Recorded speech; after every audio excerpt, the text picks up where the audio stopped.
Hey, and welcome into the Big Ten Huddle. I'm your host, JR. We've got a lot to talk about going on in the Big Ten. We have a jam packed episode for you tonight. We have so much to cover, so much to go over. We have coaching interviews with the NFL that is going on. We have a rumor about a wide receiver in the Big Ten who could possibly be on his way out already because he's been dismissed from the team. We have Penn State and everybody coming back there, but they also need to hire a new defensive coordinator. The national championship is in less than a week. And, Zach, we have got to decide who is going to get fired out of all these head coaches. We'll decide that at the end. But, Zach, are you ready for this episode tonight? Listen, I just want to know where Lou Holtz is. That's all I want to know. He is not coaching and will not be in coaching in a very long time. I want Lou Holtz to run out in front of the team, though, at the national championship. Can he be an honorary captain? Can he be like, can that be the first time that Ryan Day and Lou Holtz see each other in like a year and a half? Did you see that Ryan Day said he hadn't seen or talked to Lou Holtz? I did. He had a smirk on his face though. He wasn't. People were like, "Oh, he's soft." I'm like, guys, come on. He's having fun with that. He's not. I don't think he's actually mad about that anymore. Yeah, they asked him. They were like, "Have you talked to him?" And he was like, "No," and just left it at that. So yeah. Oh boy, fun stuff. Well, Zach, if anybody is listening, feel free to let us know in the comments section. We are glad to converse with you during the show. Super chats are always welcome as well. We always get to those too. But if you guys have anything else, I am just going to go ahead and get us started because we got a lot to get to. Well, of course, there is basketball going on, and Philip will rightly so be bragging to John, 94-69. And John asks if this is a safe space. Yes, John. We will talk football. Don't worry. Indiana's favorite subject at the moment because basketball. Kurt Cignetti's still your coach. Yeah, you can turn off the basketball game now, John. You can listen to the podcast instead. It's okay. All right, Zach, let's get to our first thing to talk about here. We have, where's my graphic? There it is. All right, so Adam Gorney works for Rivals, and he tweeted out earlier today, I would say probably about 4 o'clock, I think it was. He tweeted out, hearing a big-time name in portal receiver was possibly kicked off his new team. He did say that he would be working and doing some digging, but he has not gotten back to us, at least from what I have seen. I will check again just to make sure. But, Zach, the big-time receiver that left, actually it just dropped right now, a minute in. Who would have thought? I'm so glad I checked Twitter. Jontay Cook is leaving the Washington program. He has decided to part ways, is what On3 has said. We will see if that's what, if it's him or if it's the university, whatever. But Jontay Cook was going to be a huge piece for this team. Of course, if you followed the drama of Jontay Cook, he did leave the Texas program back in November, I think is when it was reported. I don't know if it actually happened sooner than that, but that did happen. He went to Washington. Obviously did not work out there. Zach, I don't know if there's much to react to with this because this is still a developing situation, but what are your thoughts here? I mean, I think I want to be cautious because we still don't know everything going on. But I think the thing that comes to mind, and this is not just about Cook, it's not just about Washington, but I think one of the big things as teams navigate the portal is figuring out who the right fits are for your program. And I think we're seeing it with the Damon Wilson stuff with Ohio State, is fans are upset because it seems like Wilson's going to go to Missouri and not Ohio State. They're like, why wouldn't Wilson go to Ohio State? And Damon I think Wilson, you're talking about, correct? Damon Wilson. And I think the reason is because Damon Wilson wants a bag. Like, I'm assuming, I don't know if that's true, but I think that's the rumor, yeah. That's the rumor. And I think the thing that has struck me, and I like with Ohio State, I think with Michigan a year ago, they're getting portal kids to come that buy into their culture more than they care about money. Now they're still getting paid and they do care about money. I'm not trying to say like, that, it's completely altruistic. That's not what I'm saying. But I think I think a lot of people said in the NIL era, well, money talks. And I would actually argue that I think the best schools in the portal era are the ones that will be choosy about who they bring in from the transfer portal and be choosy about who they link up with NIL deals. That's my thought, because I think Washington was like, we just need a star receiver. And I think they got burned on this. Yeah, I mean, Washington does have Denzel Boston on their roster still, so that's definitely a good situation there for them. And then they do have a promising sophomore that the writers are talking about, and Rashid Williams. But, if he was really that promising, he probably would have played last year. So it's one of those situations. There is always the sophomore leap. But it's going to be hard to replace Giles Jackson. Right, he was a good receiver for him this year. Really good. And trying to replace him is going to be difficult. Obviously, Johntay Cook was somebody who had the ability to do that, but you look back on it all, and if he's, like you said, not a good fit culturally, if he's not somebody that fits the situation well, then it's like you can have all the talent in the world, but if if you don't fit the culture, if you don't fit the team, it's not going to go well for you, and you're probably not going to produce there. Yep. Well, and I think it behooves programs to look at their previous situation. Texas and Cook parted ways beforehand. The conversation behind closed doors was that he was kicked off the team. So like, if you're recruiting a player who was kicked off his previous team, or at the very least, it was a mutual agreement, that should give you a signal that, like, what are you going to do to make it better? Mm-hmm. Like, is that player going to, is that player going to take coaching? Is that player going to be a good locker room fit? You don't know. And so again, we don't know everything going on with Cook, but I think it does speak to portal strategy and thinking, okay, how does this player fit? And we should probably look beyond the star rating and their production, and we actually need to look beyond that. Right. And it's important to also reference that these situations happen, and sometimes, yes, it can be a bad fit and they didn't get along with the team, and sometimes it can also be bad situation or bad decisions by the players, whether that's speeding ticket or whatever. And sometimes, I mean, we still have to remember these are still college students. They break up with their girlfriend.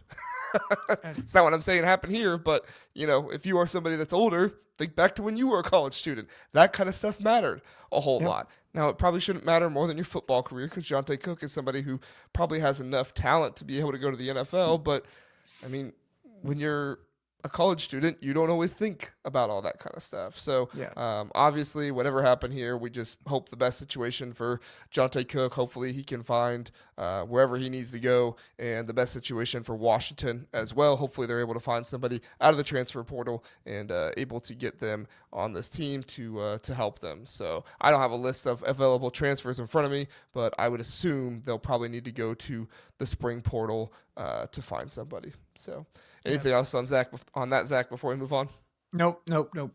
All right. Let's do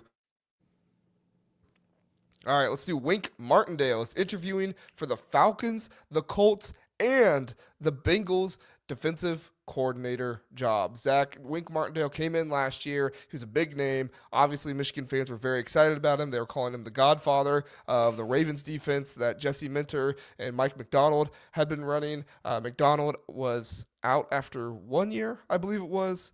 He was out after 1 year at Michigan and moved on to be the defensive coordinator at the Ravens. Jesse Minter spent 2 years with Michigan, and then Harbaugh took him with him over to the Chargers. Now you have Wink Martindale coming in, the highest paid, if not the highest paid defensive coordinator, not the highest paid coordinator.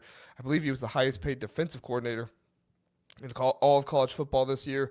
There's a lot of talk about how he hadn't been in college football since like the early 2000s. He had never really been at this level, and he never really recruited at this level. So there's speculation about if it was something he'd want to do long term. You tell me, this signals to me that he's not really interested in being in college football long term. That his play was always just kind of to get back to the NFL, which is fine. Everybody, has different things they want. But, I mean, if I'm Sharon Moore, even if he doesn't get one of these 3 jobs, I'm preparing for next year, hoping that Wink Martindale has a good enough year that somebody will hire him to the NFL, because it's obvious that's where he wants to be, not college football. Yeah, and I think, there would be some that might say, is there smoke to the NCAA investigation? Which I allude to it, but I don't think that's what this is. I think it's I mean, someone. there always could be, but until we have something happen, Yeah. it's just going to be said every time. It's like Matt Campbell is going to be your new head coach. Until something happens, it's going to be said every time. So Wait, I heard Matt Campbell was replacing Ryan Day. Yeah. Is that happening? No, not January anymore, January 19th. Yeah, not anymore. Ryan Day beat Tennessee, Oregon, and Texas, so he's good. Right. But we'll see if he loses to Notre Dame what happens. I think wildfires might go from California to Columbus. Which, by the way, prayers for our listeners in LA, prayers for everyone who is out 100%. There. It's just devastating what's going on there. In all seriousness, I think what you're saying makes sense. Like I think Martindale, you have to be particularly gifted in many different things to be able to be a coordinator at a major college right now. And a lot of that's NIL, recruiting, retaining players after a year, if they have a good year. And I just think if your heart isn't in it in terms of college and you're just like, I just want to coach ball, it's actually easier right now to be in the NFL because you don't have to, people have contracts they have to honor. Athletes don't have to honor contracts right now in college. It's all collectives. It's all all this. It's again, the Wild West. So I think it would make sense for that Martindale is thinking about going back to the NFL since that's where he cut his teeth. And I agree with you. I think Sharon Moore needs to have a short list of who's going to replace him if Martindale doesn't go this cycle.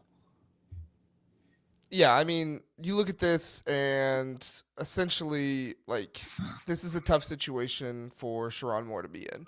Sharon Moore, it was very good for him to be able to get Wink Martindale, somebody with a lot of experience. Maybe he wasn't in, college football for a long time, but obviously he was going to be able to bring a lot of experience with him, bring a system that Sharon Moore didn't really have to meddle in or anything like that. But this is really where you see new head coaches really kind of go through the hardest times, is hiring coordinators, hiring position staff, things like that. Now he just hired an offensive coordinator this offseason, so we'll see how that works out. But if he's going to go out and now try to hire a defensive coordinator, obviously he's going to have all the support in the world. He's going to have great connections with guys like Jim Harbaugh and John Harbaugh, stuff like that. But this is still the part of the job that can sometimes be the most difficult for first-year head coaches, especially somebody who came from the lower ranks and didn't really get a chance at, a higher ranked school. Like Tom Allen, before he went to Indiana, was a defensive coordinator. I believe he was a defensive coordinator at Ole Miss. So you meet people, you grow, and you have connections. Sharon Moore, if I'm not mistaken, went straight from Central Michigan to Michigan, which turned out great for them, but that's also difficult for him to try and, parse through who am I going to hire? Do I have connections? What kind of connections do I have that can, help me with other hirings, stuff like that. So it's a lot of hiring and a lot of turnover for a first-year head coach coming out of his first year. Yep. Yeah. So what do you think? Do you think Wink Martindale is gone this year, or do you think he sticks around for one more year? What are your thoughts? I mean, I think I'm torn on it because there's another possibility where he is interviewing for jobs so that he can make an appeal for more money, right? It's like, hey, I got 3 teams that are interviewing me in the NFL. Can you up my pay a little bit because of what I did for you against Ohio State and Alabama? So I think that could be a possibility, but I would guess he is around for one more year, and then he's gone. Yeah, I mean, he had a really good finish to the year. Obviously, keeping Ohio State to 10 points, keeping Alabama to 13 points. Kalen DeBoer has always had, very good offenses where he's been, but I don't know if the work throughout the entire season was enough. I do think that Wink Martindale is probably doing his best to get hired after this year because just quite frankly, and I don't think Michigan fans disagree with me on this, but he's not going to have the same level of talent this coming year that he had before. I mean, he had 3 first-round picks on his defense this past year. Now, his best games came without Will Johnson on the team, and one of his best games in the Alabama game came without Mason Graham and Kenneth Grant skipped that game too, right? Yep. If I'm not mistaken. Yep. Yeah, it was without most of their first-string defensive line. Right. So, there's always the possibility of things could get better because Wink has been in college longer and he has better feel for it and stuff. But I don't think you can disregard that kind of talent, right? Yeah. I mean, losing that kind of talent is just it's very, very difficult for a coordinator. But hats off to Wink Martindale. If he does come back and he's able to have a good defense again next year, that would be rather impressive. And I think if he does, he's almost certainly guaranteed a defensive coordinator job in the NFL. So anything else on that, Zach, before we move on? Nope. All right.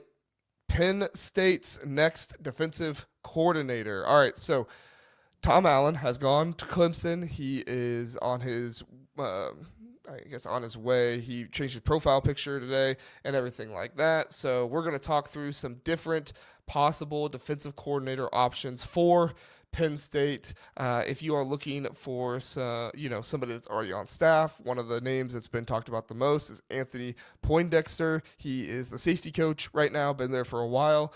Some names of current defensive coordinators are Dan Lynn from USC, Joe Rossi from Michigan State, Tim Banks from Tennessee, Bryant Haynes from Indiana, and there are some other names that have been mentioned as well that are not currently defensive coordinators. And then finally, this one was my idea, Zach. I don't know if this would actually happen, but this is just all me. Pat Fitzgerald, former Northwestern head coach. Would he be interested to come and be the defensive coordinator for Penn State? I think that would be very interesting. Your thoughts?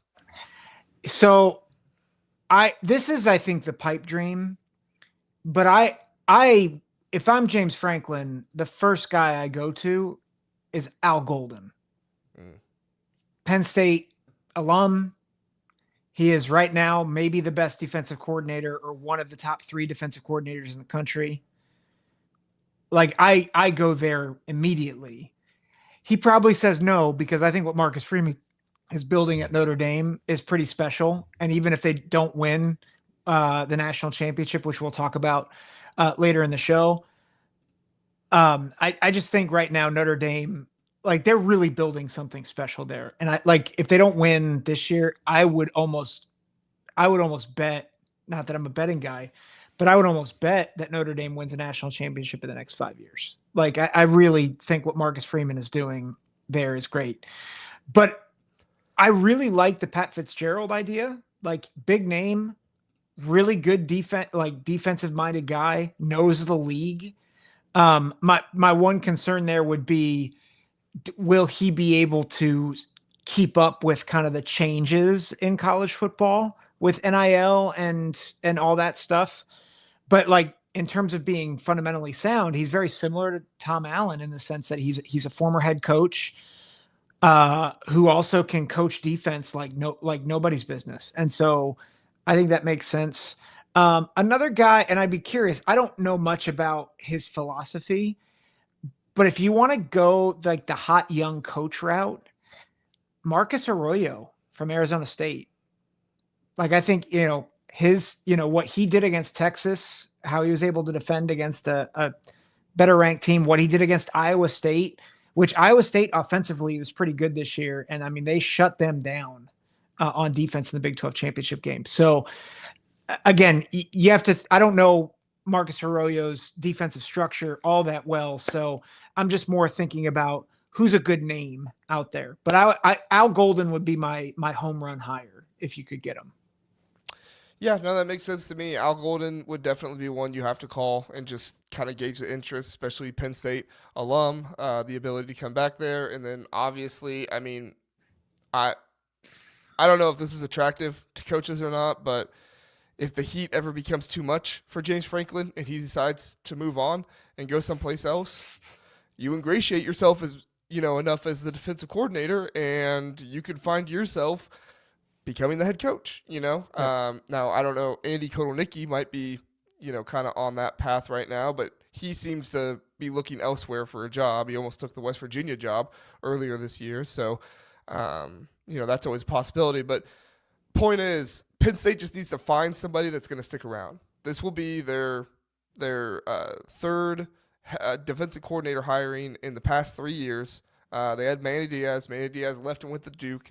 Tom Allen. Tom Allen has left and gone to Clemson. Like they have got to find somebody who's going to stick around and be stable for them, which is difficult today because guys do like to move around. But if you can create good enough culture and you can create good enough stability for these guys, they are willing to stick around because there are some guys out there that just want to be defensive coordinators. They don't want to be head coaches. They don't want to deal with the NIL. They don't want to deal with all the stuff that's going on. They just want to draw up plays and blitzes and be a madman and tell kids, hey, go sack that quarterback. Like there is a certain aspect of what should I say? There's a certain aspect of comfort in that rather than trying to trying to be the head coach that has to deal with everything all the time. And Tom Allen has talked about it before. So yeah. All right, we're kind of moving right along here, Zach. Our last subject, and then we'll get to commercial. Can Penn State in 2025 win the national championship? Zach, they have a number of players returning. They have Drew Aller, Nick Singleton, Katron Allen, Denai Sutton, Zane Durant, Nick Dawkins, the center from this past year. Wheatley, the safety, is coming back. They've also lost a number of guys. Wormley just declared earlier before we came on. There, Abdul Carter. He went to the league, and then you've also lost a couple of wide receivers. Harrison Wallace is in the transfer portal. Amari Evans, I believe is his name. I'm getting confused with Amari Kelly. I think he's a transfer that went to Michigan State. Yeah. But Evans, I think he was the wide receiver, the really speedy guy. Yep, he's in the portal. Yeah. Okay. Obviously, Julian Fleming, he's run out of eligibility, so he won't be able to come back for Penn State. So you're seeing this exodus from the wide receiver position, but you're also seeing the quarterback, the running backs, and offensive linemen, the defensive line coming back for next year. Is Penn State loading up similar to how Michigan did in 2023 and how Ohio State did in 2024? Is it Penn State's time to load up and make a national championship run, Zach? Not unless they get some more key pieces. I think they're loaded up for a run for the Big Ten and to win the Big Ten championship game. But I think to win a national championship, you've got to be a team that can win in multiple ways. And I think we've seen that with Ohio State. We've seen that with Notre Dame. The reality with Penn State is they are not explosive in the throw game. And listen, Hudson is a fine wide receiver coming in, but they're losing their best tight end. I know Dinkins they're high on, but they're losing Tyler Warren. They're losing Amari Evans, who I thought came on a bit as a deep play guy. But I think part of it too is I really expected Drew Aller to be better than he was. And I think we both thought that he had improved quite a bit.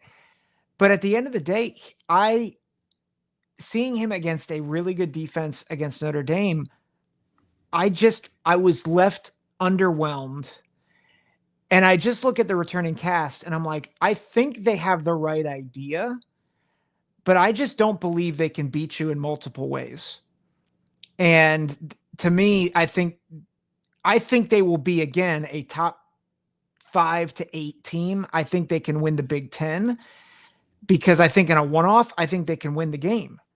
But I think if you're saying, hey, they're going to win 3 or 4 playoff games against top 8 teams in succession. I don't think they're built for that right now. Yeah, I mean, I don't think they are right now either, but I also look back at the Michigan team. I also look back at this Ohio State team. They had holes as well. It wasn't a finished product just by the guys coming back, right? Ohio State needed to go out and get a quarterback. They needed to go out and get another running back. They were able to get Will Howard. They were able to get Quinshon Judkins. I guess for me, the biggest thing is like, is Penn State going to rally enough of the NIL for them to get the wide receivers that they need, for them to get the safeties to replace Kevin Winston and Jalen Reed? Wheatley obviously, comes in as a good returner. He had a good year this year coming in to replace Kevin Winston Jr., but they're going to need somebody back there with them. Are they going to be able to get the linebackers? So there are still holes on this team, but you ask me, like, Dennis Sutton is a really good defensive end. Zane Durant is a really good defensive tackle. Like, you have the stars to make a run for a national championship. The question is, are you going to find the players to go around them? And then also, Zach, you and I alluded to this a little bit when we were going through the Penn State Notre Dame game, but do they also have the coaches? Because right now, I looked up their entire coaching staff, Zach. Nobody on their coaching staff currently has any NFL coaching experience. Nobody. Obviously, the NFL is not the end-all, be-all, but I think in order to do things in a more professional way, which I think it's going to take professionalism for these teams to win in college football, to win it all more often than not. Obviously, there will be times when it doesn't happen, but more often than not, you need that professionalism. So if they're not going to have somebody on staff or a number of coaches on staff that have that NFL experience, obviously they have coaches who played in the NFL, but that coached in the NFL, I'm looking at that and saying this might not be the best situation, or not the best situation. This might not be a situation that is geared up and ready to win a national championship. Because what do we know about James Franklin? James Franklin loves to give guys chances. He loves to bring in young guys, put them on his staff, and have them go on and go elsewhere, which is awesome. I think that's great that James Franklin does that. But in a situation like this, Jim Harbaugh had a very experienced staff at Michigan when they won it all. Ohio State has a very experienced staff on their run to possibly win it all now, and with just one more game. I think you need more experienced guys, and I think you need some guys with NFL coaching experience as well.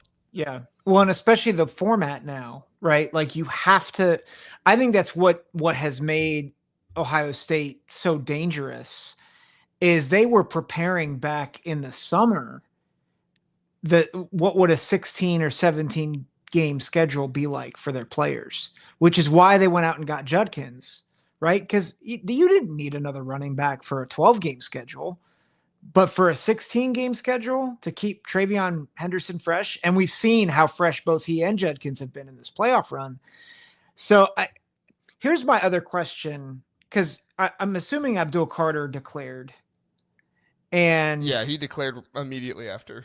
Yeah, and Tyler Warren is gone. He ran out of eligibility, yes. Yeah, my question, because I agree with you, like, Dennis Sutton is really good. Zane Durant's really good. I think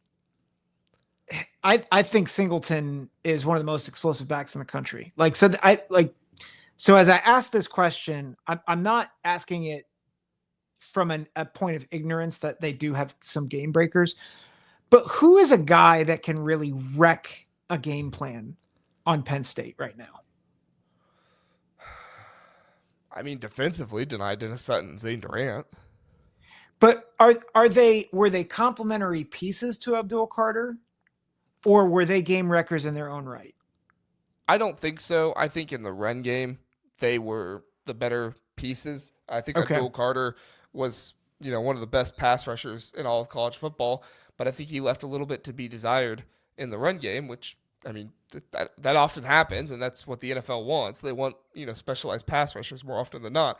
So I'm not knocking him by saying that. I'm just saying that's the player I believe he was in college. Who knows? Things might change when he gets to the NFL. But, yeah, I mean, I don't think Deni Dennis Sutton is going to be that pass rushing level of Abdul Carter, but at the same time, he might be just as good as an overall player as Abdul Carter, well rounded, if that makes sense. That's but they fair. definitely don't have anybody on offense though. They don't have a Tyler Warren on offense right now. Yeah, I think that's I'm thinking back to Michigan in particular 2 years ago, and I'm like, the thing that set Michigan apart, insert cheating jokes, but in all seriousness, the thing that set Michigan apart from every other team was they had game wreckers everywhere. Like Mason Graham, Kenneth Grant, I think Chris Jenkins. That's just your defensive tackle rotation. And they were monsters. And they had a fourth guy in that rotation too that I'm blanking on. You had Will Johnson as a corner. And you had other guys in that secondary who were just beasts. And then J.J. McCarthy, as much as we maligned him, like for what he could do at the quarterback position for Michigan, he was a game breaker. Blake Corum was really good, and like at times was a game breaker. Guys on that offensive line would just mash you and maul you. And what that did was then it gave other guys who were more role players, it elevated them. So guys like Roman Wilson, who is a very good receiver in his own right, but like he was never going to be like he's good. Cornelius Johnson's good. So my question, I think my thought is, do I think Penn State could get there? Yes. But I'm like, man, I don't know. Like, I think what they're trying to do is great. I am just skeptical right now to put them in that same tier as 2023 Michigan and 2024 Ohio State. I think they're trying to follow the same blueprint, but like, you need more. And Joe is talking about Luke Reynolds, who's going to take over for Tyler Warren. And I think great. Like I can always count on Penn State to have a great to elite tight end. Like they are just so good at producing at that position, but you need more than that. And I think that's my concern. I mean, I'm not trying to be rude to the tight end position here, but is a tight end really a game wrecker? Oh, it can be. I mean, this is going NFL, but Travis Kelce. Yeah, I mean, Travis Kelce, sure. I guess my point would be there's not that many tight ends that are game wreckers. Tyler Warren obviously was exceptional, an elite tight end, best tight end in the country in my mind. But I like to just expect another guy like Tyler Warren's don't just grow on trees. Like I get what you're saying here, Joe, that Luke Reynolds was just as good. And John's pointing out Brock Bowers, but like, those guys don't just grow on trees. Those guys, they are generational talents in a lot of ways. Luke Reynolds might end up being just as good as Tyler Warren. It's obviously possible, but sometimes I think we have a player on our team and we think, oh, the coaching staff produced this player, so they can produce another one just like him. And it's like, they might be able to, but there's also a lot more that goes into it than just development. There's mentality, there's physical gifts, and everything else. Like you look at Colson Loveland this past year at Michigan. Going into the year, everybody said, "Oh yeah, Marlon Klein is just as good as Colson Loveland." He's very athletic, but he didn't have the experience of Colson Loveland. He didn't have the same production as Colson Loveland, and when Colson Loveland went down, that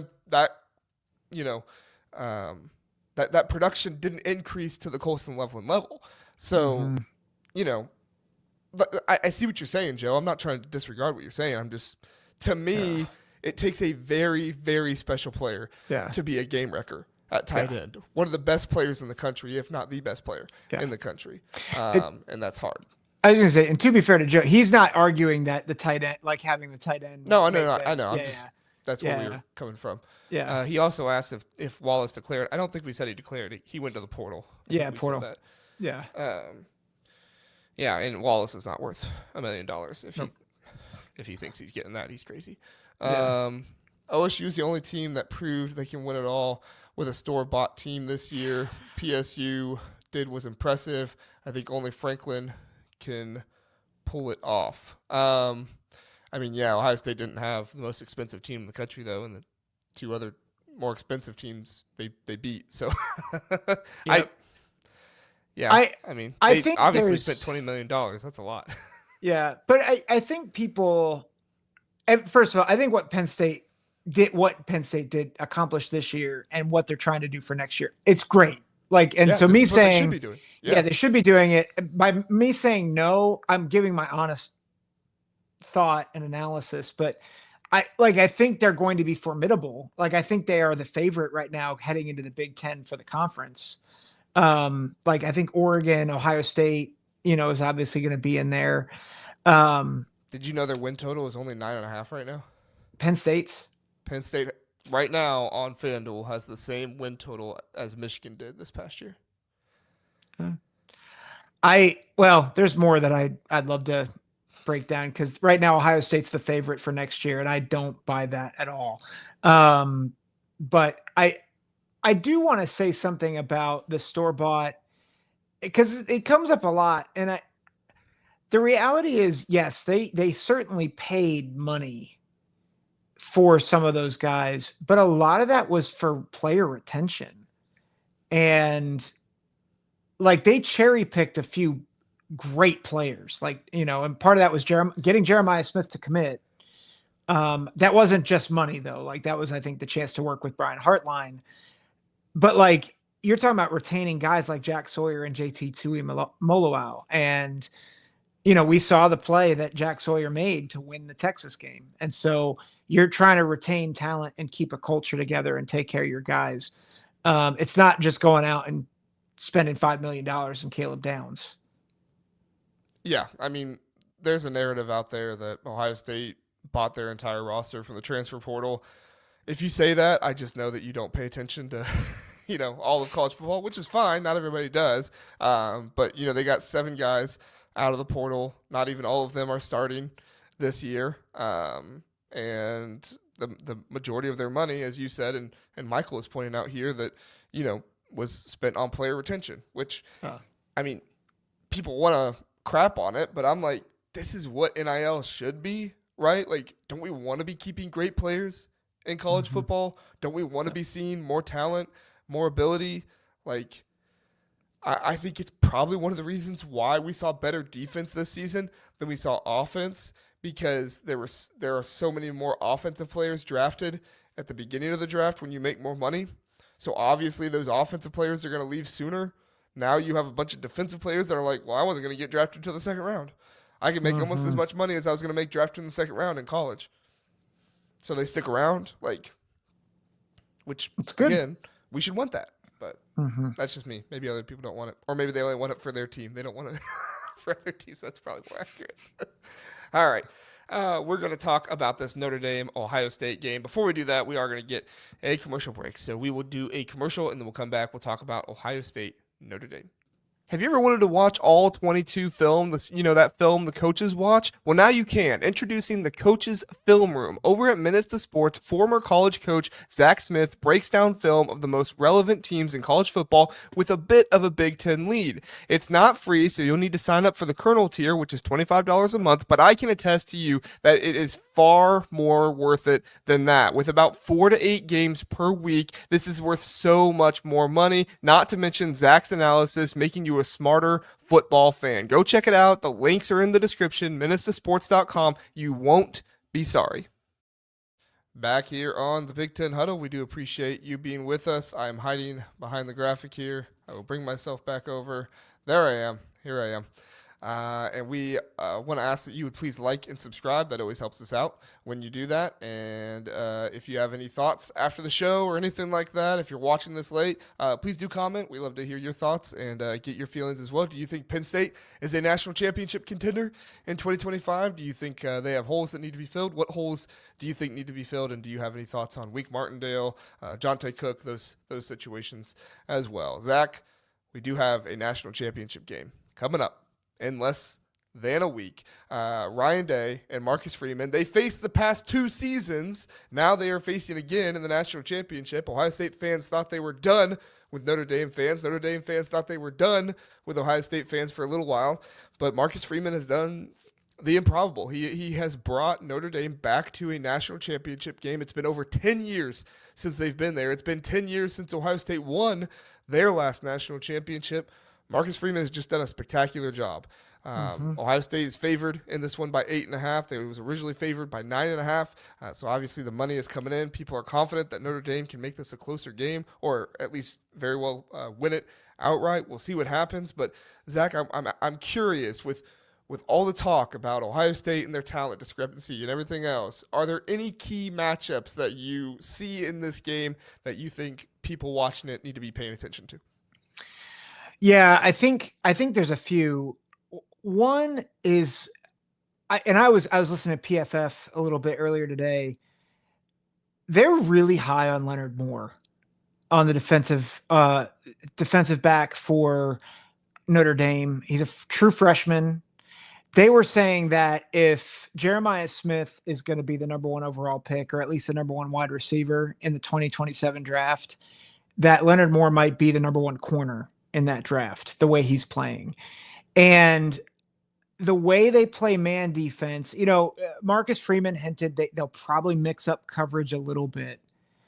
But I think Leonard Moore on whoever he's guarding, that's a key matchup I'm really excited to watch, because I think as I first kind of thought about this matchup, I'm like, I think Ohio State wide receivers are going to overwhelm Notre Dame. That's actually not my view anymore. Like, I think these defensive backs will hold their own in man coverage. I think that, like, each team will win some. But with that being said, I think the beneficiary of that in particular is going to be Emeka Egbuka. If you look at the past 2 games that Ohio State has played against Notre Dame, they had Marvin Harrison in those games. Marvin Harrison was fairly quiet in both of those games. Emeka Egbuka was not. He's had at least 90 receiving yards in both of those games, had a touchdown his sophomore year, and had a big play to set up the game-winning touchdown a year ago. And so I think Christian Gray is also a really good corner. I think I'm just curious about those matchups, but I think Emeka Egbuka and probably Carnell Tate will be able to have some favorable matchups at times. I also expect Chip Kelly to move Jeremiah Smith around, but I do think that that's going to be maybe one of the most fun matchups is the defensive backs. Xavier Watts also is an All-American safety back there versus those wide receivers. I think that's a matchup.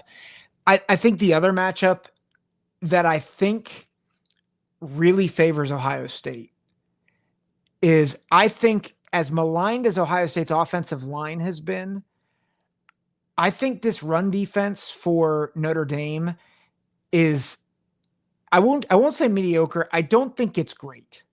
Like, they allow over 133 yards. They gave up over 200 rush yards to Penn State without a pass game, by the way. Like, no receivers threatened them, no catches. And they still ran for over 200 yards, averaged a little under 5 yards a carry on them. And my question then is, if they are able to run the ball, how does that change their pass defense? And so I think those are a couple of questions. Those are all on offense. The reason why I'm not mentioning the defense is this is an awful matchup for Notre Dame in terms of their offense against Ohio State's defense.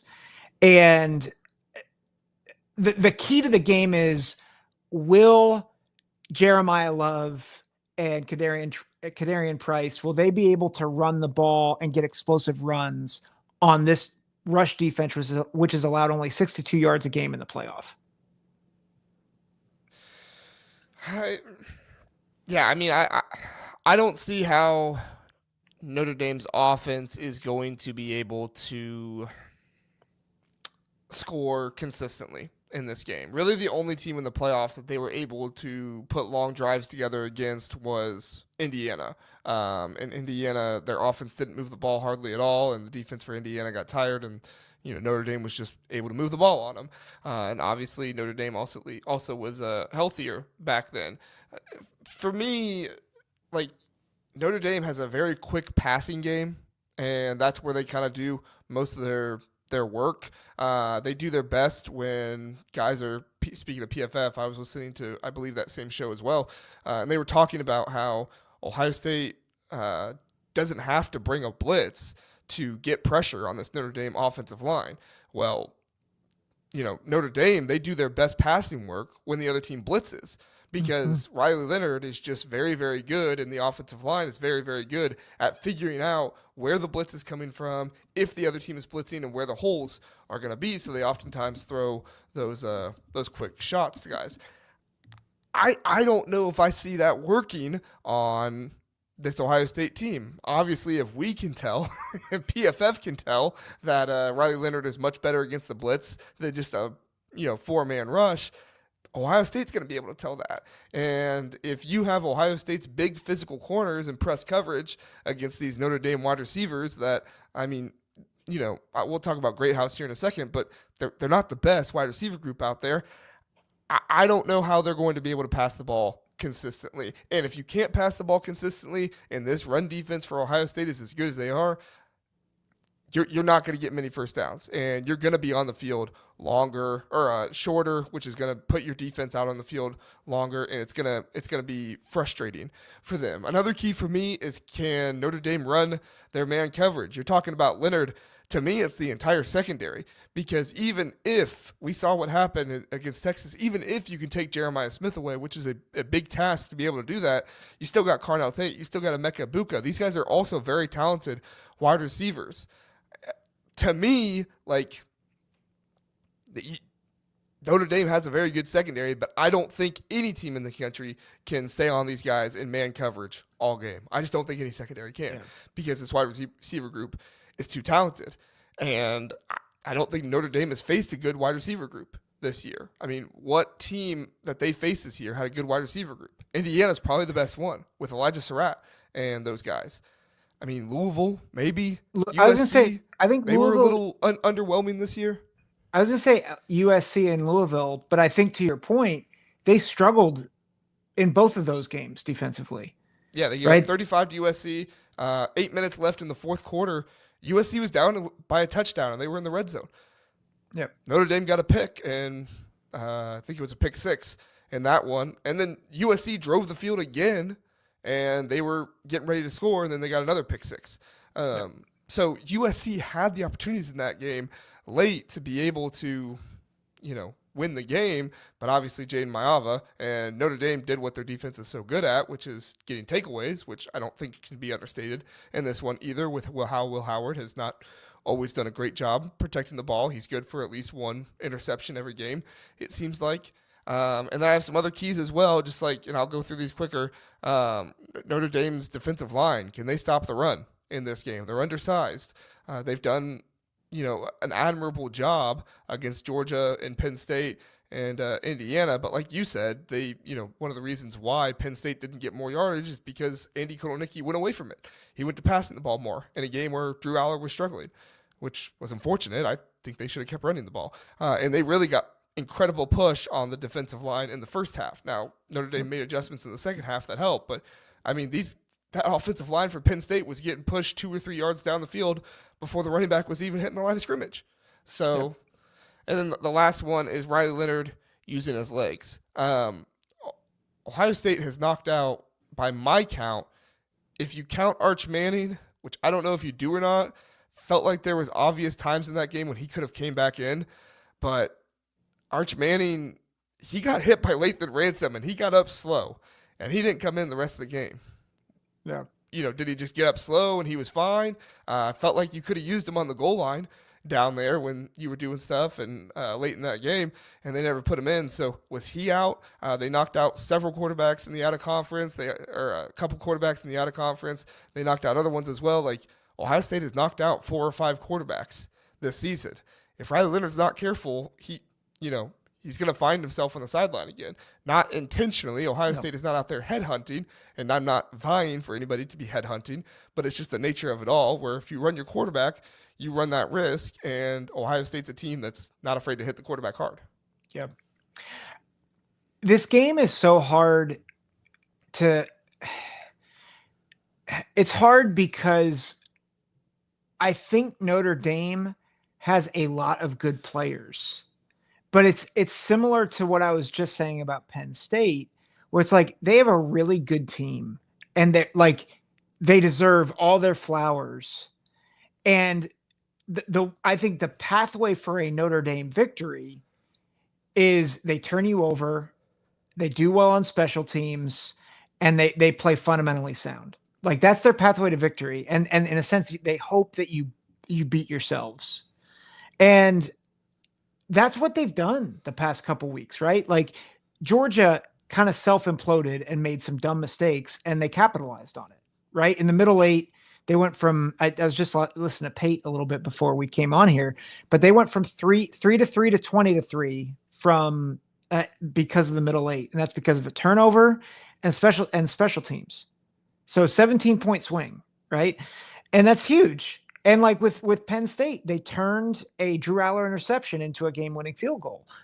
So they let you beat yourselves. And like Ohio State, this last game, 9 penalties, 75 yards.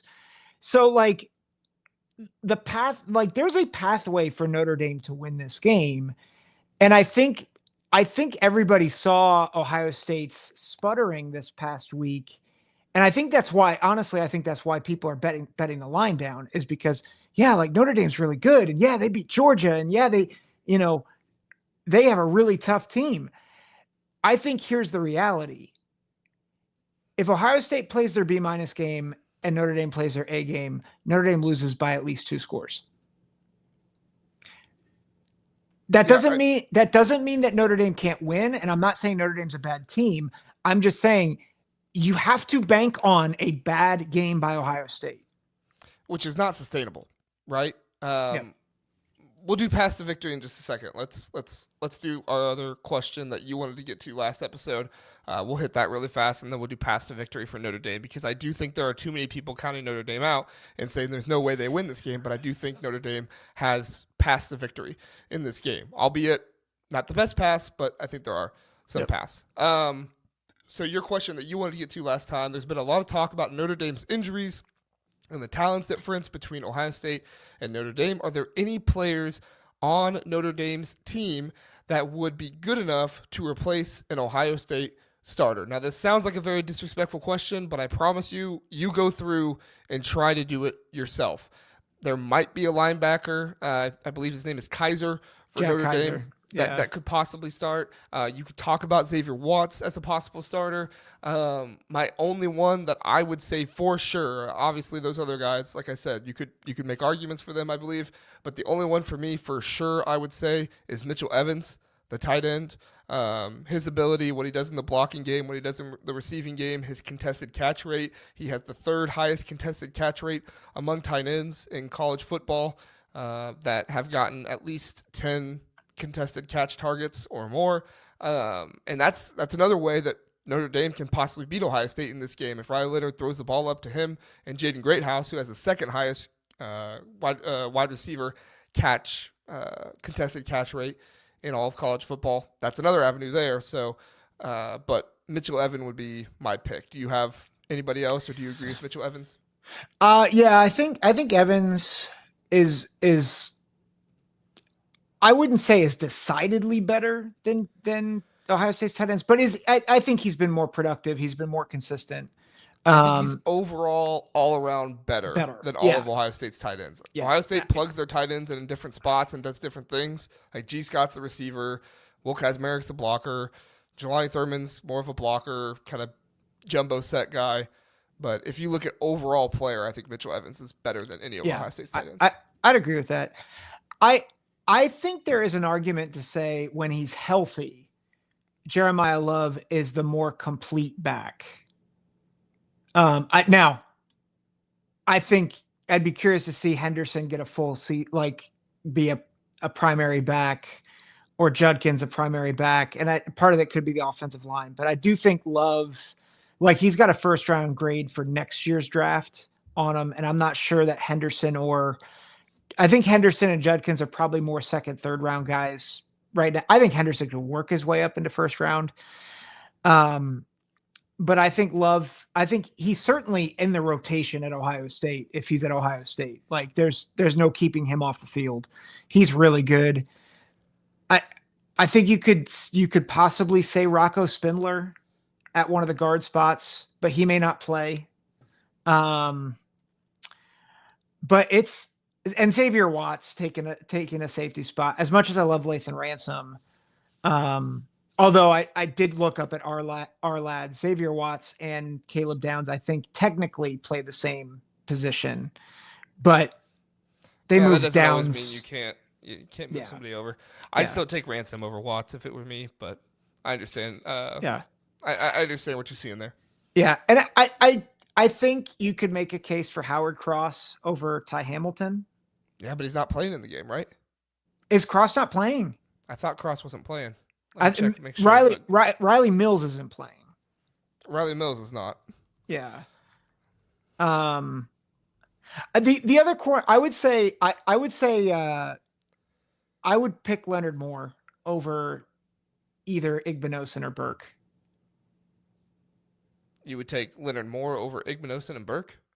Igbinosun or Burke. Like if you put him in one of the corner spots over them. But again, it's like it's shades, right? Right. And part of that I think is probably more potential, but he's playing really well right now. Yeah. Yeah, I mean, I could take Leonard Moore possibly. I don't know. I think I'd still take Burke or Igbinosun, especially with how Igbinosun's been playing lately. Now, you asked me earlier in the year when Igbinosun was holding on every single play. I'd probably answer you differently, but at least for now. So, all right, let me look up really fast Howard Cross. Go ahead and give me your path to victory for Notre Dame while I look up Howard Cross. I mean, it's very Tressel-like, right? And I think ironically, I think people bring up the 2002 national championship game with Miami and Ohio State. No one gave Ohio State a shot to win that game. I think it's a similar thing where Notre Dame really has to muck things up, right? Like they have to make it a slugfest. They force turnovers. They really confuse Will Howard. They get a lot of pressure. And they're able to get pressure with 4. And I think Ohio State self-implodes a little bit, right? They have, Travion throws another punch, or there's a targeting penalty to Caleb Downs, like something like that. That's catastrophic. I think that, and I think that's on the table, right? Like you can get a targeting. The way targeting is officiated, you never know. And so yeah, I mean, Sark wanted a targeting just for the body blow that Sonny Styles put on the well, that was just dumb. My player's hurt. Throw a flag. No. But I think that's some of the pathway to win is that Ohio State, they force Ohio State to self-implode, which is not out of the realm of possibility because we've seen it. And that's why I'm nervous about this game. You asked me before we went on the air, are you nervous about this game? And I said, yes. And the reason is because I've seen Ryan Day do it. Now, That's not me saying that I think Ryan Day will do it in this game, but I think if you're sitting here and you're like, oh, Ohio State's definitely going to blow this team out, I think from an X's and O's perspective, possibly. But I also think the way that Notre Dame beats you is they are too darn smart to make mistakes. And that counts for something. Yeah, I think this game is either a 2-score or more win for Ohio State or a close win for Notre Dame. Obviously, the 2-score or more win for Ohio State is more likely. But if this gets down to a close game, Yeah. I think Marcus Freeman has proved himself. Yep. He proved it against Penn State. Yeah. He proved it, in some ways against Georgia. But I think this Notre Dame team is going to be better in a close game at the end of the game than Ohio State will, personally. Because if it gets to that point, not to say that like Ohio State's a worse team, but just if it gets to that point, that means Ohio State's been making mistakes all game. That's allowed it to get to that point. Howard Cross does look like he's going to play against Ohio State. He tweaked his ankle in the Georgia game, and then the question was, which I was still remembering before the Penn State game. I thought I read it after, but I looked back up what I had seen, and it was before the Penn State game, saying he might play, and they were going to see how much he played. Well, he played nearly 60 snaps, so he's fine. Yeah. He'll be fine. So sorry about that. My path to victory for Notre Dame in this one, I have goals they have to achieve in order to make this happen. And I think they have to achieve all 4 of these goals. You can tell me how likely you think it is that they achieve all 4 of these goals, but I don't think they can just achieve 1 or 2 of these. I think they have to achieve all 4, and some of them are out of their control. Ohio State has to commit 5 or more penalties in this game. Both sides of the ball, it has to be 5 or more. They have to go over what their normal average is, and they have to essentially implode with penalties, possibly 6 or more. Notre Dame has to get at least 2 turnovers in this game, and they cannot turn the ball over. So they need to lead the turnover margin by at least 2. Preferably, you would have 2 or more and not turn the ball over.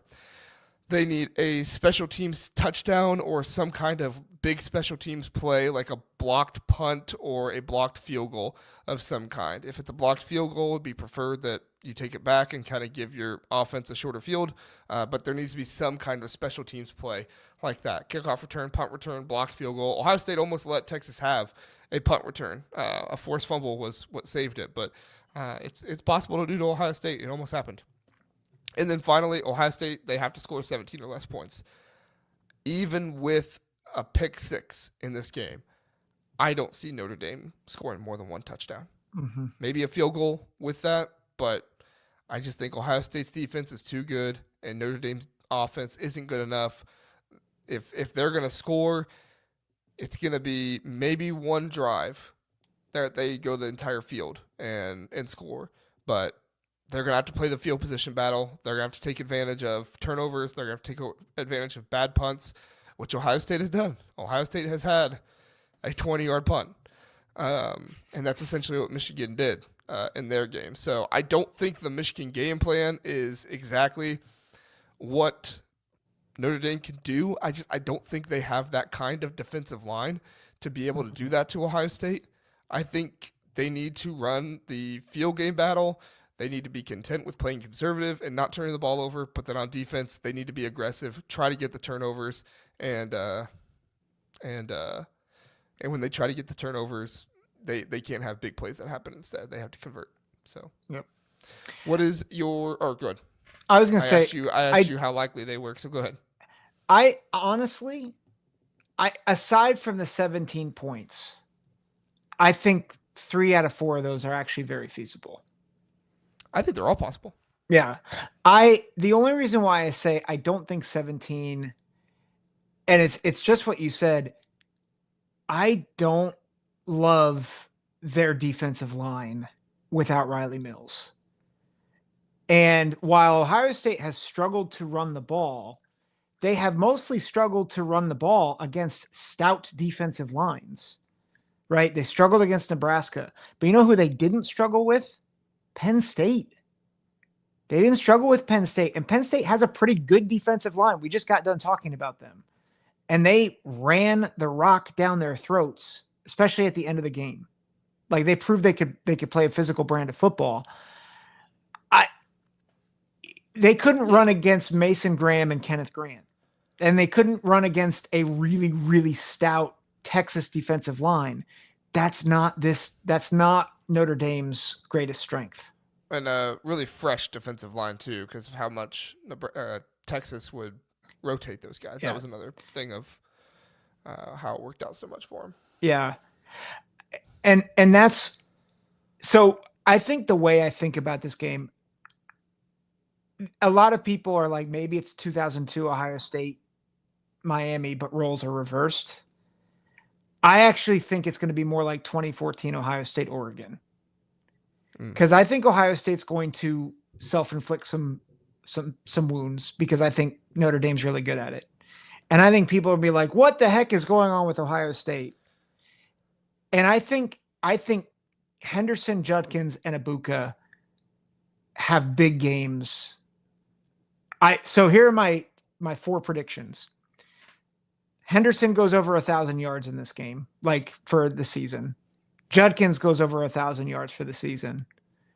Ibuka sets the career mark in receiving yards. And Ohio State wins 28-10. I'm not far off from you. We typically are not too far off when we're doing these. I think that Ohio State and Notre Dame are close. I can see it being something like 10-3 at halftime. I think Ryan Day is too obsessed with the middle 8 to allow something like what happened against Georgia to happen, where turnover and then Notre Dame gets a quick score or anything like that. I think that Ohio State is going to put the emphasis on their special teams. I don't see a kick return touchdown or something like that happening, but you never know. It could happen. And I think Notre Dame's offense struggles, and I think they score late to make it 24-10. And I think Ohio State wins. Yep. So yeah. I think like the Texas game, I think it'll be relatively close for a good amount of time, and then eventually Ohio State will kind of pull away. Middle of the third quarter will be like 17-3. There will be an opportunity for kind of Notre Dame to turn it around and see if they can make it happen. But Ohio State will stop it, and then they'll go down the field and score again. Yeah. I'll say one more thing. It'll be like if Notre Dame can stay within a score, that's the danger zone for Ohio State. But if Ohio State gets up 14, I would almost guarantee it's over. Penn State actually could. Notre Dame cannot come back from 14-0. Yeah. Even if Ohio State doesn't score the rest of the game, I'm fairly confident that unless there are some big pick sixes and a kick return touchdown or something like that, I don't think Notre Dame could come back from 14-0. Yeah. So, all right, Zach, let's do one more commercial. We'll come back and we'll do our hot seat talk. We'll talk about the hot seat tiers that you and I made. We have some differences. We're pretty similar, but we have some differences. We will go through and talk about them all. Nice. Home Field is your go-to destination for premium collegiate apparel with a passion for comfort and a flair for vintage design. Home Field brings you gear that is comfortable and stylish. With over 150 colleges to choose from, Home Field digs deep into the archives, uncovering forgotten logos, iconic mascots, and legendary moments to create one-of-a-kind apparel. Use my code TBTH for 15% off for new customers, or use my link in the description. Back here on the Big Ten Huddle, we do appreciate you being with us. We also are available on podcast as well, so if you miss an episode live and you just want to listen, maybe not see what's actually going on, you are more than welcome to go onto the podcast feed and listen there as well. All right, Zach, our hot seat coaches tiers for the Big Ten. I'll be honest, I had some areas where I could have gone back and forth with a few guys, but I will go ahead, if anybody's listening on podcasts, that I will read them off, and then you and I can kind of discuss maybe some of the differences, and then maybe some of the guys that we thought could have been here, could have been there, and then obviously if there's any reactions from the chat, we will get to that as well. My Please Never Leave tier is Brett Bielema, Kirk Cinetti, Dan Lanning. My Keep Up the Good Work tier is Greg Schiano, Sharon Moore, PJ Fleck, and Ryan Day. Not happy but not mad for me is Jonathan Smith, Jed Fish, Barry Odom, David Braun, Matt Rule, James Franklin, and Kirk Ferentz. The It's Getting Bad tier is Lincoln Riley and Deshaun Foster. And then my In Trouble tier is Mike Loxley and Luke Fickell. Zach, your list, similar to mine. The Please Never Leave tier is Brett Bielema, Kirk Cinetti. The Keep Up the Good Work is Dan Lanning, Greg Schiano, Sharon Moore, PJ Fleck, and Ryan Day. The Not Happy But Not Mad tier is Deshaun Foster, Jonathan Smith, Jed Fish, Barry Odom, David Braun, Matt Rule, James Franklin, Kirk Ferentz, and then your It's Getting Bad tier is Lincoln Riley and Luke Fickell, and then your In Trouble tier is just one Mike Loxley. Zach, you and I differ on Dan Lanning. I have him one above. I have him in the Please Never Leave tier. You have him down in the Keep Up the Good Work tier. I have Deshaun Foster down in the It's Getting Bad tier. and you have Luke Fickell in the it's getting bad tier. So, what are some differences here you want to point out and talk about?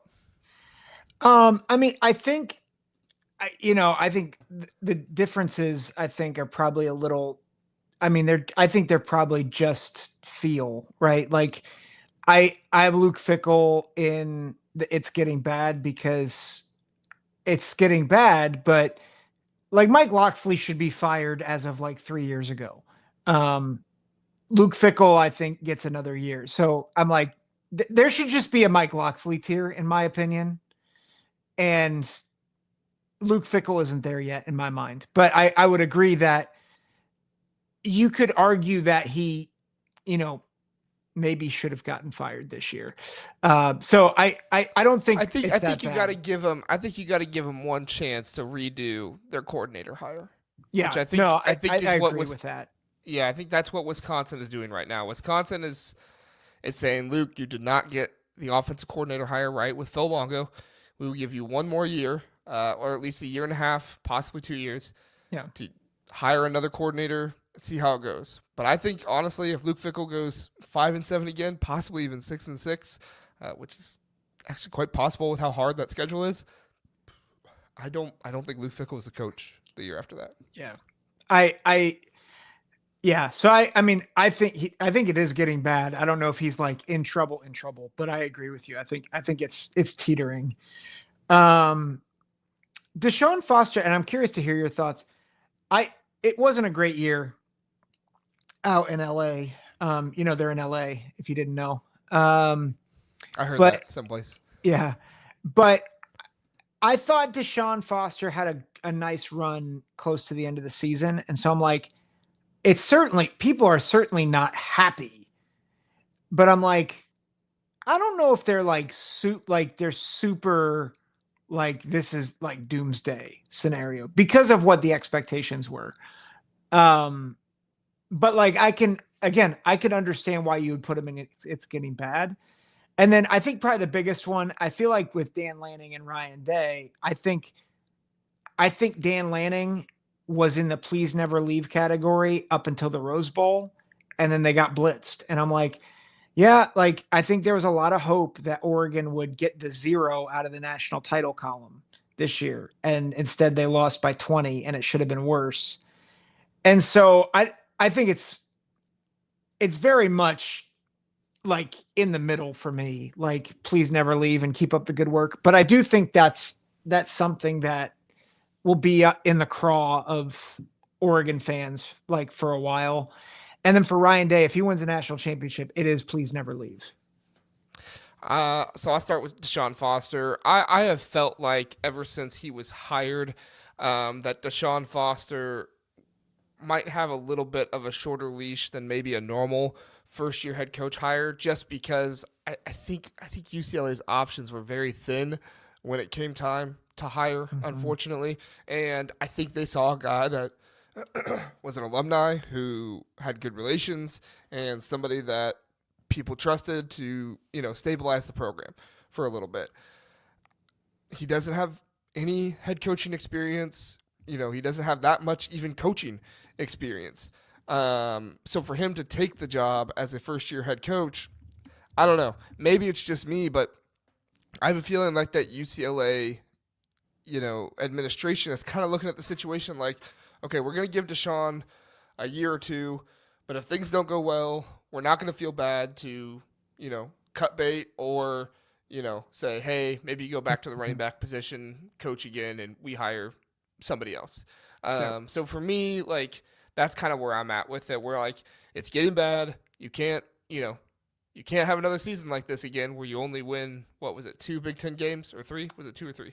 I thought it was 3, wasn't it? Okay. Yeah. Where you only win 3 Big Ten games. We're getting into the conference. We need to do better than this. But that's also implying that UCLA has high expectations for their football program. They may not. Still learning about UCLA. So, but yeah.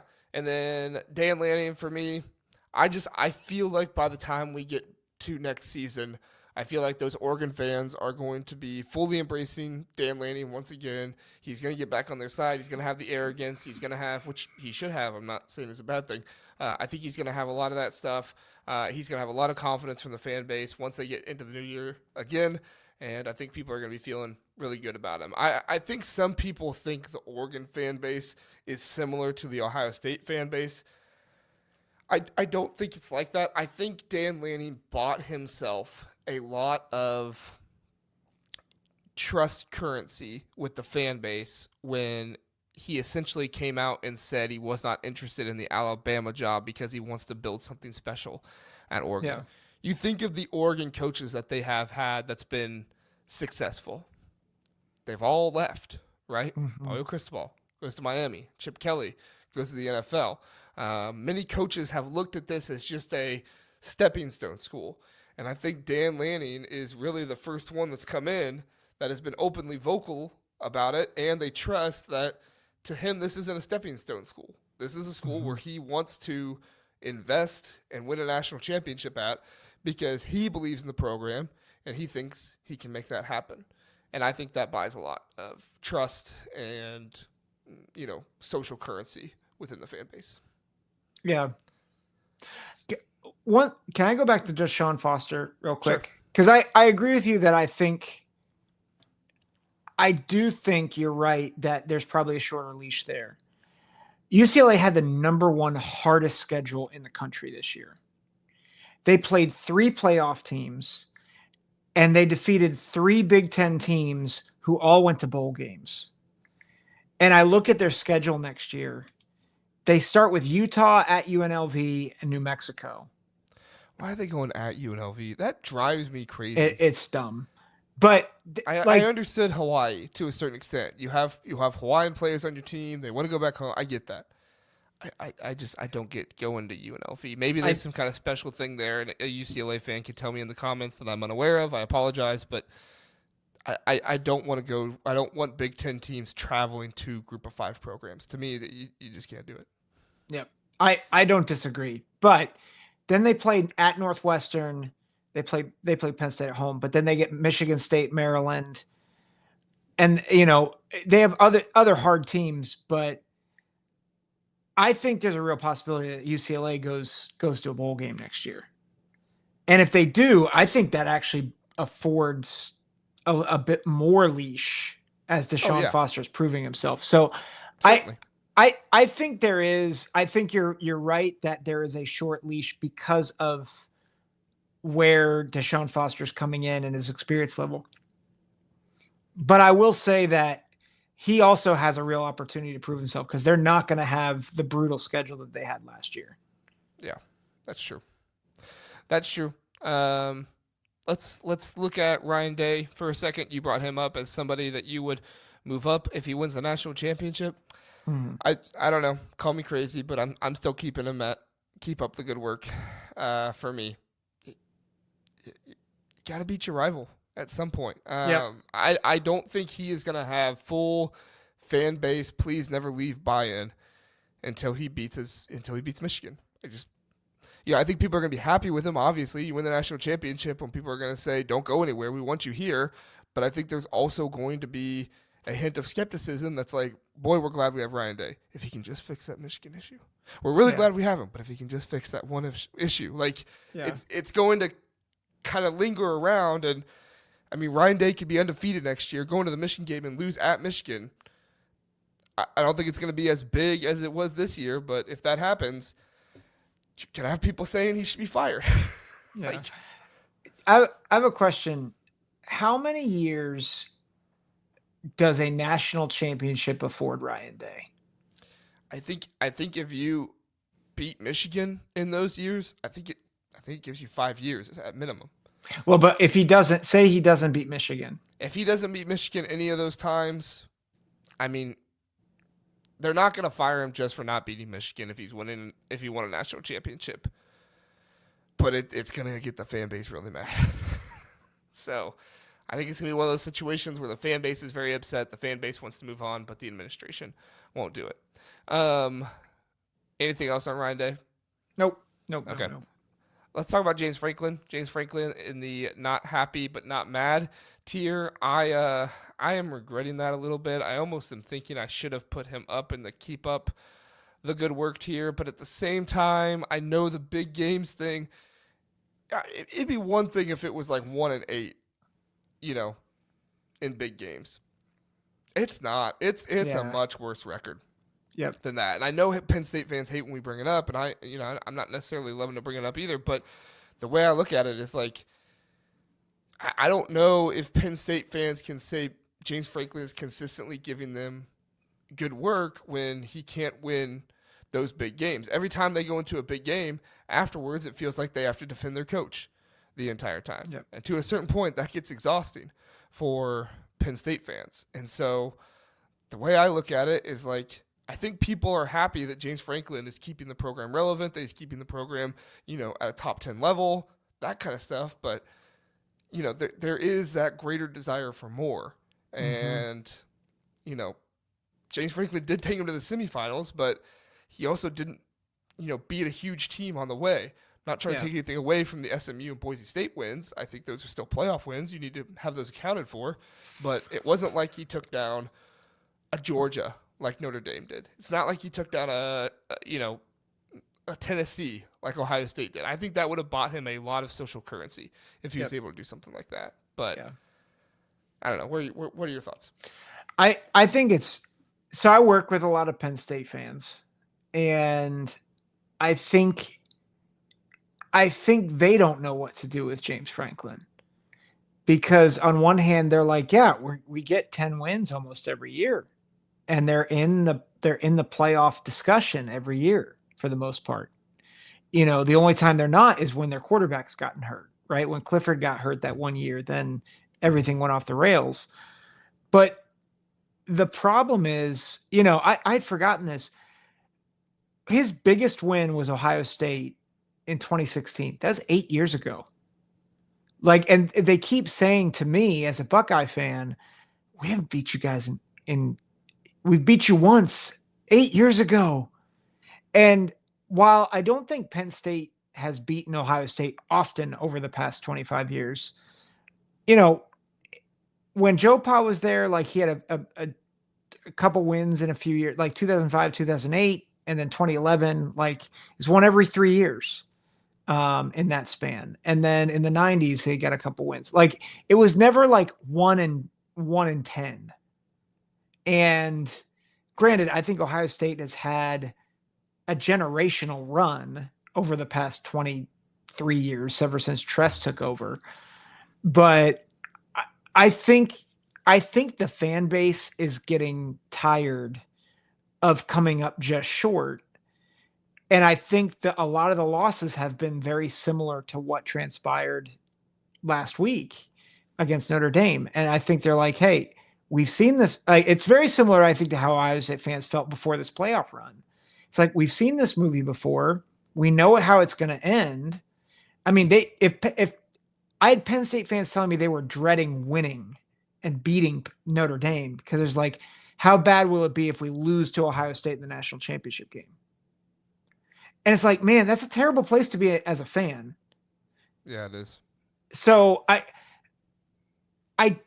I don't regret putting him there, because I think I think Penn State's committed to him, and they're like, if you're going to win 10 games every year, that's great. But I think there is a point, and I think it's coming sooner rather than later, where fan sentiment is going to be like, hey guys, we don't like this. Please listen to us. I think back to that video that we made where it was like, should James Franklin be fired? And I think you and I defended James Franklin a good amount in that video. I think we pointed out a lot of the areas that he's doing well, and I even said, hey, look, Ryan Day's turned the narrative around this year. Who says James Franklin can't in the next few years? Maybe he doesn't turn around and win a national championship, and maybe he gets himself to the playoffs and beats Tennessee, beats Texas, beats a big team like that. But like, I don't know if Penn State fans are going to be patient enough for that to happen, and I get that. But like I said, I looked through the comments of that video, and it was filled with Penn State fans saying, why are you guys hating on James Franklin? We love James Franklin. James Franklin has, been a spectacular coach. He brought us back from, the disasters of after Joe Pa and everything like that. And it's like, I don't know, like I didn't anticipate some Penn State fans to feel, so confident in James Franklin that they would go on and be just upset that I made a video saying should James Franklin be fired, because I want to point it out to him. Look, I defended him in the video. I don't know what you're mad at me about. They're like, it's the fact that you would even make a video about it. It's like, all right, well, it's getting talked about, so I'm gonna make a video on it. That's fair. But yeah, so all right, that's a good amount of James Franklin talk. The Ohio State Buckeyes says if Ryan Day loses to Michigan, then wins the title, that will make it. Okay, yeah, that will. Is he gonna do it every year? How many Ohio State fans would take a loss to Michigan every year, but a national title? That'd be that. But if you think about it, it's kind of the Kirby Smart model right now. Lose to Alabama and then make the national championship. Yeah. Yeah. Of course, he did beat Alabama in the national championship. That was his only win over him. So I guess that's kind of vindication. Yeah. But yeah. That's what needs to happen next year. Ohio State needs to play Michigan in the national. No, you know what? They need to play Michigan at the end of the season, beat them, then play them in the Big Ten championship game, beat them, and then play them in the Natty and beat them and be like, it's over. We're done. Michigan curse over. Yeah. Yeah, for sure. Jesus Rivera says, is Day going to the NFL if he wins the Natty, or is there an obsession with not beating Michigan? I mean, there's definitely an obsession with not beating Michigan. I don't know how strong Ryan Day, his obsession is with that, but something that I'm learning through this, new format of the college football playoffs is I don't know how many coaches that win the national championship are going to go off to the NFL, because a lot of these NFL teams are filling their head coaching vacancies before, or like doing a lot of their interviews before the national championship game happens. So, obviously there's still going to be some that are open, but are teams going to find a candidate before that they just fall in love with so much? I don't know. I mean, I'm sure Ryan Day will take some interviews if he gets a lot of interest, but like you think about the Patriots, they hired Mike Vrabel. Mm-hmm. That was one many thought, with Ryan Day being from New Hampshire, he would be interested in. Well, not anymore, because they hired Mike Vrabel, who a lot of Ohio State fans wanted to be the head coach if Ryan Day left. But yeah. And then Dave is pointing out here, Dave, this is exactly what I thought. He said he's saying you made a video. There's a lot of them made about it, and if you were being positive, you don't know why they wouldn't like it. And I'm with you, Dave. That's what I thought. Like when I made the video, I'm like, okay, Penn State fans I think will like this, at least the ones that like James Franklin, and then I'll get some pushback from the ones that don't like James Franklin. Nope, I got pushback from the ones that did like James Franklin. You think they should fire him? No, we didn't. We didn't say that. We didn't say that. Oh, you made a video on it. Yeah, well, just to the right. Listen to what we said. No. Title. You guys are stupid. You didn't listen to it, did you? No. Okay, then why are we being called stupid? Listen to the video and then come back to me. Yeah. Can I just the Ryan Day thing? Do you have anything more you want to point out? I was going to say I don't think Ryan Day will go off to the NFL. I think his family, like he said this multiple times. He loves that his family is growing up in Columbus. And so I think he wants to be there. I just think a lot of angry fans, which, me included, were like, you got to beat Michigan. What the heck? And now he's gone on this generation. Like, by the way, whoever wins the national championship on Monday, whether it's Notre Dame or Ohio State, it is the greatest accomplishment by a national championship ever. This is the hardest path any team has ever had to go through to win a national championship. And I know people will say, well, Ohio State has 2 losses. Notre Dame lost to NIU. I don't care. Is that how they sound? Like, I don't care. Like, Ohio State will have beat 5 AP top 5 teams in a year, which will be a record. Notre Dame, I believe, will be up to 4, which ties a record. What was Ryan Day's top 5 record? It's like going into the season. It's like 1-6, I think, or something like that. So he's still not 500. He no, top he five might teams. he might be five. Well, but he 500 now. has a loss to Oregon in the regular season. Yeah, So hold that on. would Let make me. him 1-7. He wins 5. That would make that would make him 6-7. He just that would mean he went through the hardest gauntlet of a season ever to win the national championship, and he is still below 500 in top 5. He was no, so he was 4-6 before the playoff. He is now 7-6. Oh, Or no, he's 6-6. Sorry, he's Okay. 6 because is Tennessee Notre was not a Dame- top 5 team. is Notre Dame a top 5 team? Yes, yeah, Okay, because they're not seeded as a top 5, but because of the seeding, yeah. they were what 4? Uh, I forget. yes, yeah, yeah. All Let me. right. Anything else on the head coaching hot seat tiers that you want to get into before we? They were 5th. I apologize. They are number 5, so they are top 5.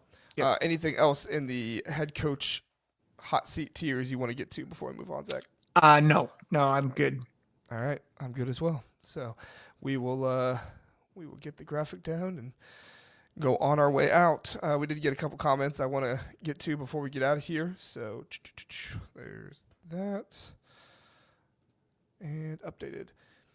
Dave says you were talking about how Minnesota was cheap. I totally forgot that had been a problem since Glenn Mason was at the Gophers. It was one of the reasons that he almost left for Ohio State. Yeah, that was another one that I was surprised we got a pushback from Minnesota fans on. They were like, they weren't happy that we were calling Minnesota cheap. And I was like, well, I don't know. I personally, I want my program to invest as much money as possible. But their reasoning was, that we don't understand the high level financials of big time college football, and less is actually more. To which I responded, less is actually losing more coaches for you, if that's what you mean. Yeah. By less is more. But I think Minnesota's too good of a program to be that cheap. Like I think you have too many people that want good for that program. You have too many coaches that have gone through there that have been good, that to not invest that much in the program. I mean, it's like the opposite in Nebraska. Nebraska can't buy a good coach. They might have one now with Matt Rule, but prior to Matt Rule, they couldn't buy a good coach. They were funneling as much money in there as they could, and they were wasting it with how many coaches they were buying that weren't good. Minnesota was like, we're not paying all that much, but we can still find a good coach. We can still find a PJ Fleck. We can still find, all these guys. Like, I don't know. It's just interesting. Dave's here says, I'd leave if I were Ryan Day if he has a chance to go to the NFL. It's a better job, regular hours, no recruiting, you get an off season, and no one threatens your children. Yeah, I've never actually seen anybody threaten his children. So, and Kirk Herbstreit lies through his teeth all the time. So I don't know. Anything that only comes from Kirk Herbstreit, I don't know if I actually believe. So who knows? But yeah, I mean, I think some guys, they are just more geared toward, developing young men and stuff like that. So I do think that is what attracts them more to college. But you're right, Dave. If he wants to do nothing but football, if he just wants to focus on football, not worry about the parents, not worry about the recruits, all that stuff, it is 10 times better in the NFL than it is in college. So, Yep. All right. And Michael says hoarding all that Big Ten revenue and not reinvesting in the team will not turn out well. I think Minnesota does try to put it in other sports. Like they have a very good hockey program. So it's not like they're just taking in the money and not using it. I think they're just using it in other areas. But, my thing is like, if football is the one giving you the most money, like you need to be trying more, especially when you've seen hope with less money. You put more money into it, you should see more. Sorry, go ahead, Zach. Well, and I was just going to say, too, I think there is still the old way of thinking in the Big Ten where you don't, and like there's a certain amount that you invest in your assistants. And I still think there are some schools kind of stuck in that mindset. Because if you look at the assistant coaching pay pools, Minnesota is, I think, 12th out of the 18 schools. but a lot of schools are kind of lumped in the same area as them, and they're paying less than Big 12 schools. They're paying less than ACC schools. And it's like, there's no reason why. There's no reason why. Because the Big Ten makes more money and they make more revenue. So I think there is a tradition aspect with this that, they got to get ahead and they got to get with the times, but they're just not there yet. It's kind of like Kirk Ferentz with offense. Hey, but he hired Tim Lester. Yeah, and we saw what that did. Had a really good running game this year. He had a really good run. He had a good running back. Their biggest flaw was they had Cade McNamara as their starting quarterback for half the season. So fair. Dave says the Minnesota fans do not like it when outsiders criticize them. We can criticize our own teams. You can't is the model at Minnesota. I get that. I get upset when people criticize Ohio State when I feel like they're an outsider as well. So I get that. And that's why I tried to make it very clear in the video that I wasn't necessarily criticizing Minnesota because I dislike them. I was trying to make it clear that I was criticizing them because I felt like I was saying something the fans would probably also be saying, which is we love our program. We want the program to be better. Yeah. And that's what I was trying to get at. But I hear you, Dave. I think you're spot on there, and I think a lot of fan bases operate that way. So no matter what, we were going to get pushback from it. You're right. Yeah. So. All right, Zach. Good show tonight. A lot of good stuff. Anything else you want to get to before we get out of here? No. This has been a good episode. Grateful for you all, and looking forward to breaking down or talking post game for the national championship game. That we will. We'll decide what we're gonna do. I don't know if we'll want to come on after that game because it's a Monday night and we both have to work the next day. So I don't anticipate we'll want no Phillip, not 2.5 hours. Not happening. DK is not here. We're not going 2.5 hours. Say in the summer sometime when I just have nothing else to do, I will get Dylan on here. We will we'll do that, but not tonight. But yeah, we probably won't do anything Monday night just with how late it's going to be and everything. We'll probably do our normal standard Tuesday show where we recap it and everything and do it that way. So, all right. Troy says, I expect everyone to criticize the Buckeyes. I wear it as a badge of honor. I have no idea how to handle all the kudos lately. Not used to that. That's true, Troy. Ohio State fans have so many people saying they're going to do well. They're like, we don't know what to do. Everybody normally hates us. I think that's why we're like, Ohio State should win, but they never win in this state. Like, they have not won as like an outright favorite in a national championship game, at least in my lifetime. Well, and I think the Michigan game really put a lot of distrust in the coaching staff's ability to get the team to perform at a consistent level game in and game out, which should have been rectified with Oregon, Tennessee, and Texas. But I think the way some of the plays were undisciplined in Texas, in that Texas game, and some of the mistakes, it was like, have we really fixed things? But credit to the coaching staff. They were the ones that came in and I think had a good game plan. It was the players that were more undisciplined and had a harder time. So, yeah. Anyway, that's all we got for you. Thank you so much for everybody for being here, for listening to the Big Ten Huddle podcast. We will be back on Sunday night, me and Zack, to have another episode. I don't know when we're going to do basketball again. I talked about it on the basketball episode. I'm working through trying to figure something out. It's just there are literally no nights a week where there is not basketball now. And I know that people don't want to try and watch a basketball episode with basketball going on. And if people are going to listen to a basketball episode the next morning, they probably want to hear about the games from last night. So it's a little bit of a different situation, a little bit harder to try and figure out. But I'm working with Kent and some other guys to try and figure out when the best time to do a basketball show is. So for now, our basketball show is a power ranking show on Monday, and I will be putting out, extra videos and stuff like that during the week. So thank you so much for listening. Thank you so much for joining us, everybody, and we will see you on Sunday night. Have a good one.